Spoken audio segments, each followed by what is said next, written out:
सांगलीमध्ये आज महाराष्ट्र आरोग्य कर्मचारी संघटनेच्या वतीने आरोग्य मित्रांच्या विविध मागण्यांसाठी जिल्हाधिकारी कार्यालयासमोर धरणे आंदोलन करत संप पुकारण्यात आला।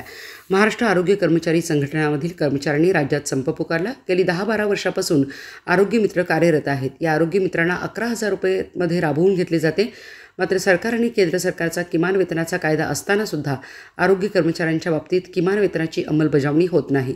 किमान वेतनाची अंमलबजावणी झालीच पाहिजे। आरोग्य मित्रांना 26,000 रुपये मानधन मिळाले पाहिजे। हक्काचा राज्यासह पेट्रोल भत्ता अशा विविध मागण्यांकरिता आज संप करत जिल्हाधिकारी कार्यालयासमोर धरणे आंदोलन करण्यात आल्याची माहिती यावेळी कॉम्रेड उमेश देशमुख यांनी दिली। यावेळी आरोग्य मित्र उपस्थित होते। कर्मचारी संघटनेचा आरोग्य मित्रांना दरमहा 26,000 रुपये पगार मिळालाच पाहिजे। महाराष्ट्र राज्य मित्र कर्मचारी संघ आरोग्य मित्र कर्मचारी संघटनेच्या वतीनं आज महाराष्ट्रातले सगळे आरोग्य मित्र बेमुदत संपावर गेलेले आहेत। यांच्या ज्या मागण्या आहेत त्या गेल्या 10-12 वर्षापासून या सगळ्या आरोग्य मित्रांना 11,000 रुपयेमध्ये राबवून घेतलं जातं।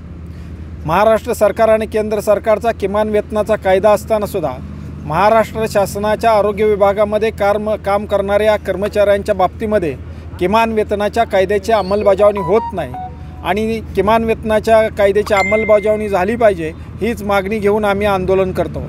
यांना 26,000 रुपये मानधन मिळालं पाहिजे, त्याचबरोबर हक्काच्या रजा मिळाल्या पाहिजेत, पेट्रोल भत्ता मिळाला पाहिजे। या सगळ्या मागण्या घेऊन आम्ही संप करतो आहोत। त्याचबरोबर महाराष्ट्रातल्या सगळ्या जिल्हाधिकारी कचेरीसमोर आज बेमुदत धरणं आंदोलनही सुरू केलेलं आहे।